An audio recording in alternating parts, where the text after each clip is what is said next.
In today's class, we will start by looking at an introduction to MOSFETs, their operation and their IV characteristics. So, let us start off with the IV characteristics, because from a circuit's point of view, that is the most basic thing that we require from the device. So, first of all, the MOSFET happens to be a 3-terminal device. It has a gate terminal, it has a drain terminal and a source terminal. And by normal convention for analog circuits, this happens to be the input terminal and this happens to be the output terminal.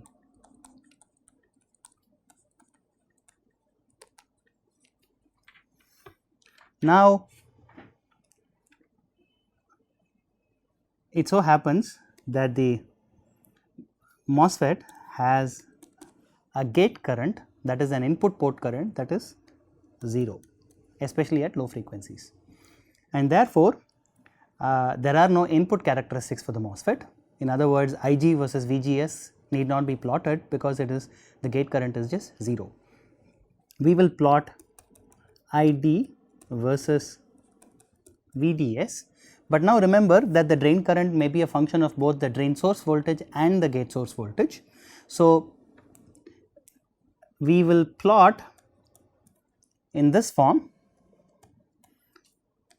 I will put this in brackets, because the basic plot is going to be the drain current versus the drain source voltage, but we will show different curves for different values of the gate source voltage.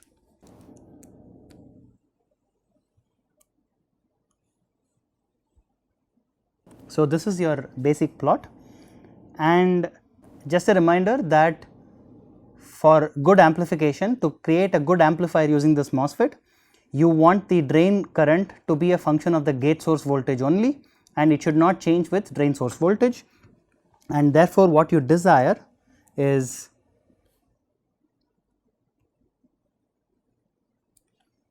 straight lines parallel to the x axis. I will show them with different colors to show that there are different values of VGSs.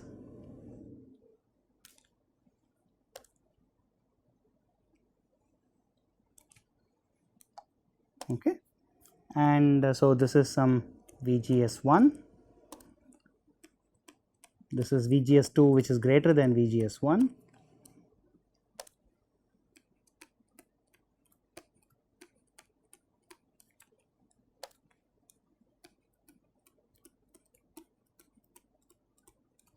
and so on. Okay. Now, what does the MOSFET do closer for small VDSs? It so happens that the MOSFET, being a passive device, the IV characteristics have to transition into the third quadrant, especially because Ig is 0. So, I will show the border of this region in this manner using this, but what we are interested in is what happens here, and you will see the MOSFET behaving in this manner.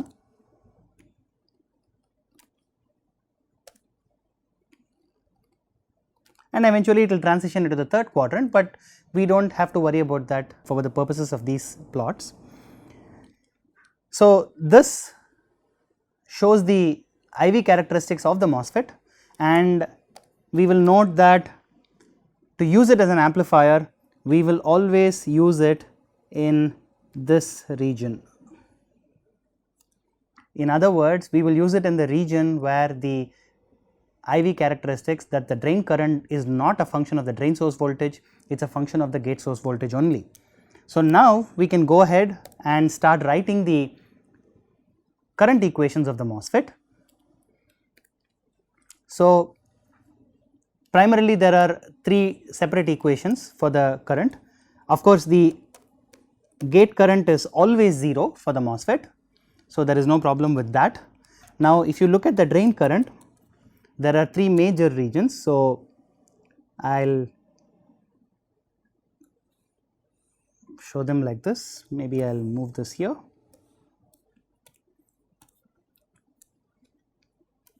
First of all, the MOSFET does not conduct if the gate source voltage is smaller than a specific value called the threshold voltage. We will denote that by Vt, V subscript T.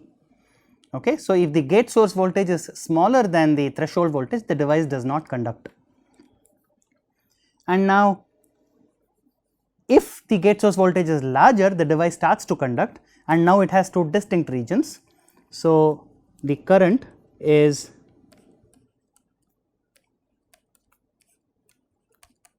given by this expression.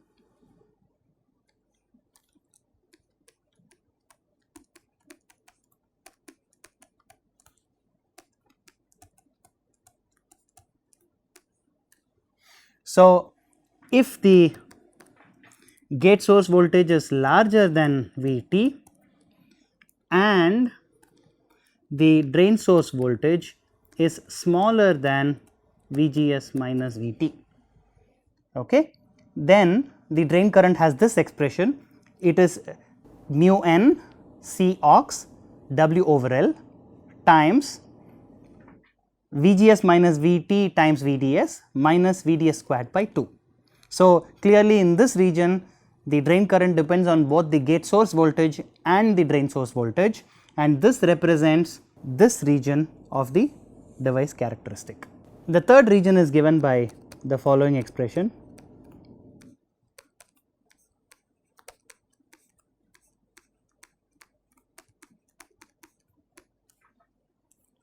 So, it is half mu n C aux W over L into Vgs minus Vt the whole squared if Vgs is greater than Vt and Vds is larger than Vgs minus Vt.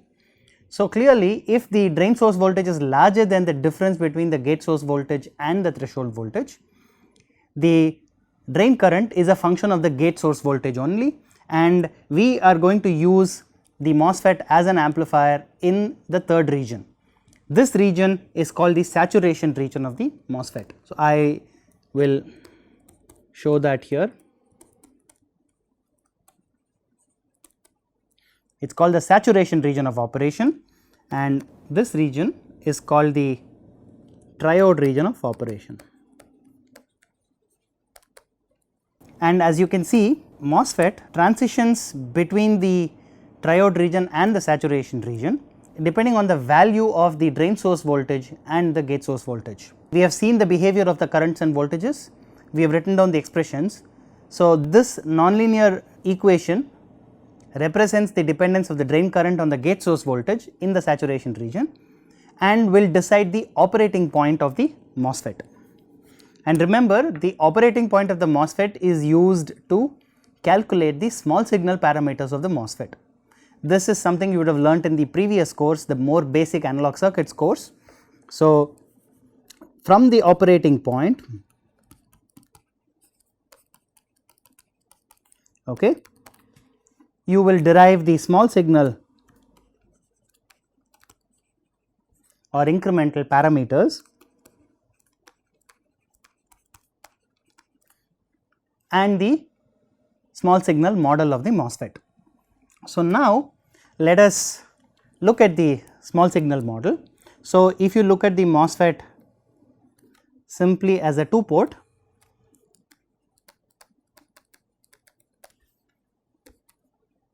it has 3 terminals, which is the gate, the drain and the source. The gate is the input terminal, the drain is the output terminal, and the source is the common terminal between input and output.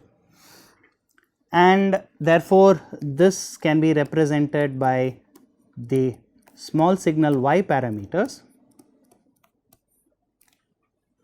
And note that in the case of the MOSFET, the gate current is 0, which implies that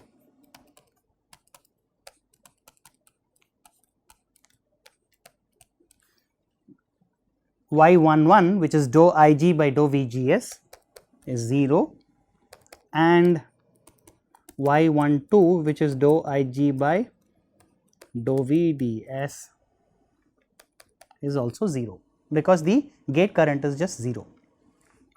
Similarly, from the drain current expressions, we can derive Y21 as dou ID by dou VGS. Now, Y21 has 3 expressions, we will go ahead and calculate this, but I just wanted to point out that Y22 is dou ID by dou VDS. For an ideal MOSFET, this should be 0, and therefore, in the small signal model, it looks like Y21 is the only significant small signal parameter of interest. So, let us quickly calculate that. Y21 is dou ID by dou VGS in the saturation region.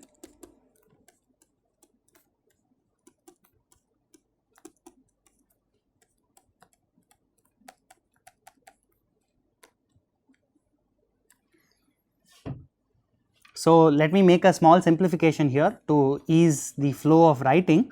I am going to call this parameter as some beta just to make things easier. So,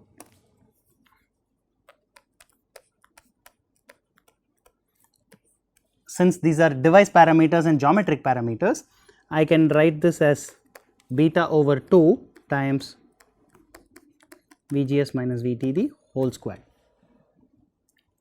and therefore, this is nothing but beta into VGS minus VT, which is of course mu n C ox W over L into VGS minus VT. So, this is the first expression for Y21 that we are interested in. Y21 is also called the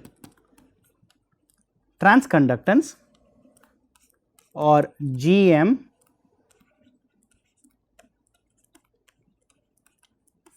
Please note that a normal conductance is a single port parameter. So, you talk of resistance and conductance for a 2 terminal 1 port element. In this case, you are talking about conductance referred, the controlling voltage is the input port, but the conductance is seen at the output port, therefore, it is called a transconductance. So, the first expression for GM is mu n C ox W over L into VGS minus VT. Now, from the basic current, this is of course evaluated at the operating point, but now from the basic current equation, you know the relationship between the drain current and the gate source voltage. So, VGS minus VT from the current equation of the MOSFET in saturation is nothing but 2 ID over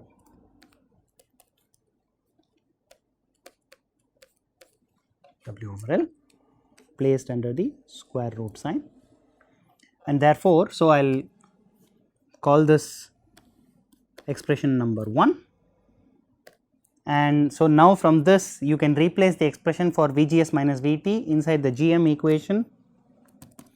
So, you get the second expression for GM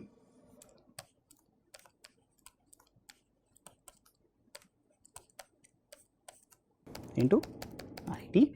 This is, I will call this expression number 2, and now I can also replace the device parameters mu n C ox W over L in terms of the current and voltage of the MOSFET.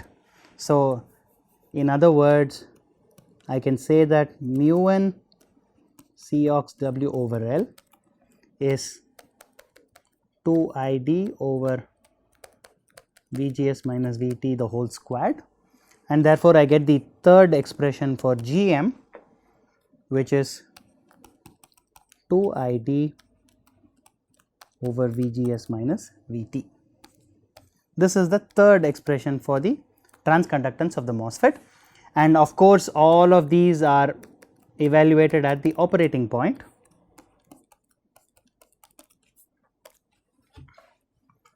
Now, they are all identical, they are all equivalent. It is just that in some cases you may know the device parameters and VGS and the voltages, so that you can calculate the value of GM.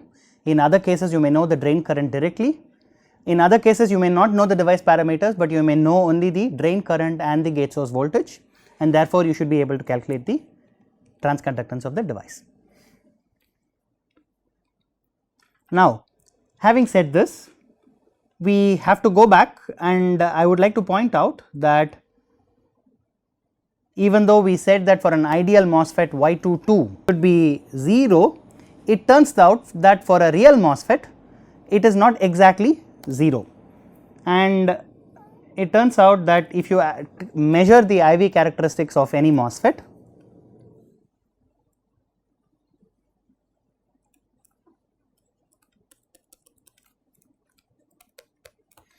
even though I will show it for 1 VGS, even though you expect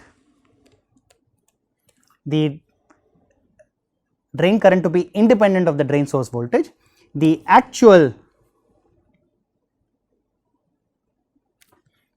drain source voltage will follow the characteristics shown in blue. That is, they will show a slight dependence of drain current on drain source voltage, and for engineering purposes we will represent this as a first order dependence. So, we will say that this is a first order dependence,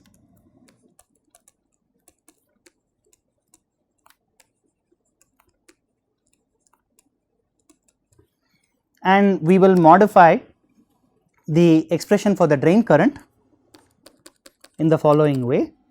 This is only in the saturation region.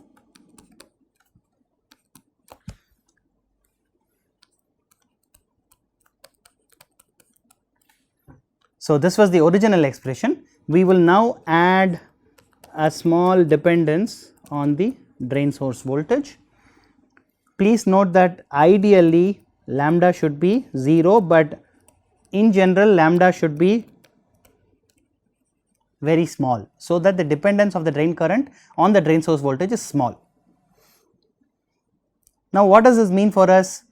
So, first of all, at the device level, this is something due to it is due to something called channel length modulation. So, that is something you could learn more about in the devices course, in the semiconductor devices course, but for the purposes of this analog ICs course, we will assume that it does have a dependence and it can be modeled as a first order dependence, and we want to find out what implication this has for IC design, for analog IC design. So, therefore, we should see what effect this has on the operating point as well as on the small signal equivalent circuit. So, the first thing we will say, to make things much easier for us, since lambda is very small,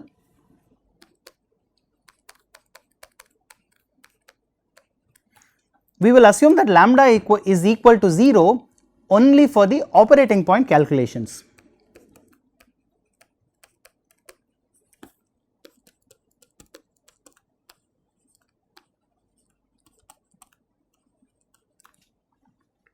In other words, if you want to find out the drain current for a given gate source voltage, we will assume that lambda is 0, because the lambda is assumed to be quite small, it should not affect your operating point significantly.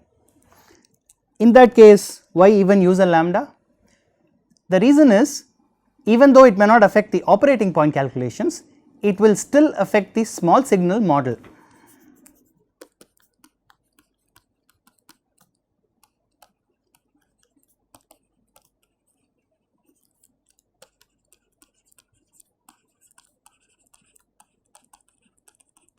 So, please note that even though lambda may be assumed to be 0 for the operating point, it can still affect the small signal model of the MOSFET, and let us just quickly see in what way it affects us for the small signal model. So, we have seen so far that Y11 and Y12 are 0 for the MOSFET, and we have seen that Y21 is equal to Gm, and for calculating Gm we will assume that lambda is 0.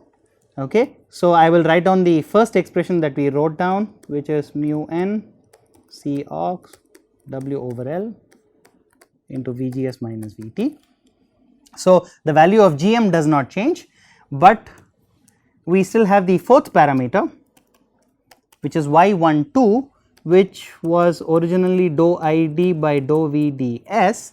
We had assumed that that was 0, but turns out that is not 0 anymore. So, let us go back and plug in the expression for id. So, it is beta by 2 into Vgs minus Vt the whole squared into 1 plus lambda Vds.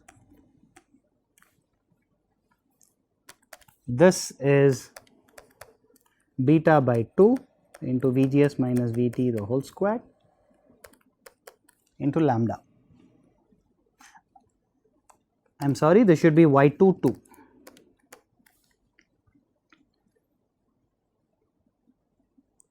into lambda. So, now we will make one more approximation. Remember that we said lambda is 0 for the operating point, and therefore, we will say that this is approximately equal to lambda times id.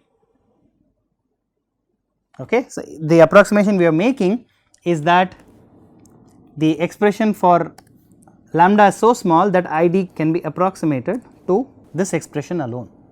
So, now this is the conductance between the output ports, and now if you were to find out the resistance, which I will call RDS, which is the drain source resistance of the MOSFET, this is 1 over y22, which is 1 over lambda id. In other words, if you know the lambda for the device and if you know the drain current at the operating point, you can calculate the drain source voltage. So, now we are in a position to draw the small signal model of the MOSFET.